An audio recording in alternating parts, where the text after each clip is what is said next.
மேல்முறாண்மை செய்தி. ஜிஎஸ்டிபி வளர்ச்சியில் 16% உடன் தமிழ்நாடு நம்பர் 1 இடத்தில் இருக்கிறது. அதுதான் திராவிட மாடல் அரசு எனவும் முதலமைச்சர் மு க ஸ்டாலின் தெரிவித்திருக்கக்கூடிய அண்மை செய்தியை பார்த்து வருகிறோம். தொடர்ந்து விரிவான விவரங்களோடு இணைகிறார் எம்முடைய செய்தியாளர் பாரி கார்த்திக். வணக்கம். விரிவான விவரங்கள்.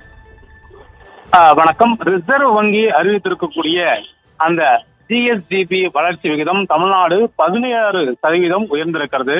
இதை முன்னிட்டு தமிழ்நாடு முதலமைச்சர் தனது எக்ஸ் பக்கத்தில் வானுயர் ஜிஎஸ்டிபி வளர்ச்சி விகிதம் பொருளாதாரத்தில் மிகப்பெரிய உயரமாக நினைக்கும் மாநிலங்களை விட பெரு நிலங்களை எல்லாம் பின்னுக்கு தள்ளிய தமிழ்நாட்டினுடைய சாதனையாக அவர் தெரிவித்திருக்கிறார். பரப்பளவில் பெரிய மாநிலம் இல்லை, அதே போல மக்கள் தொகையில் பெரிய மாநிலமும் இல்லை, ஒன்றிய அரசனுடைய ஆதரவும் பெருமளவு இல்லை. இருந்தும் ஜிஎஸ்டிபி வளர்ச்சி 16% தமிழ்நாடு முதலிடத்தில் இருக்கிறது என்றால் அதுதான் திராவிட மாடல் அரசு எனவும் தெரிவித்திருக்கிறார்.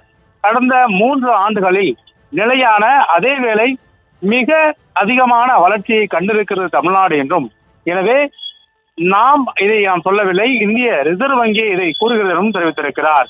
2021-25 வரையிலான நிதியாண்டுகளில் மட்டும் 10.5 லட்சம் கோடி ரூபாய் அளவிற்கு உயர்ந்திருக்கிறது என்றும், தமிழ்நாட்டின் பொருளாதாரம் மொத்த மதிப்பு 31.10 லட்சம் கோடி எனவும் தெரிவித்திருக்கிறார்.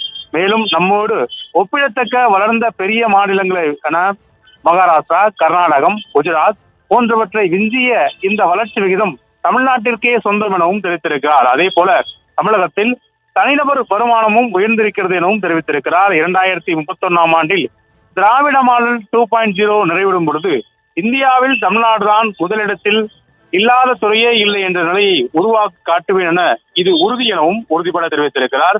இதன் மூலம் மீண்டும் திமுக ஆட்சி 2026 வெற்றி பெறும் எனவும் முதலமைச்சர் ஒரு நம்பிக்கையோடு தெரிவித்திருக்கிறார். அதன் அடிப்படையில் தான் 2031 ஆண்டு திராவிட மாடல் 2.0 நிறைவேறும் பொழுது இந்தியாவில் அனைத்து துறைகளிலுமே தமிழ்நாடு முதல் இடத்தில் இருக்கும், இதை உருவாக்கி காட்டுவேன், அது தன்னுடைய உறுதி எனவும் முதலமைச்சர் தனது எக்ஸ் பக்கத்தில் உறுதியளித்திருக்கிறார்.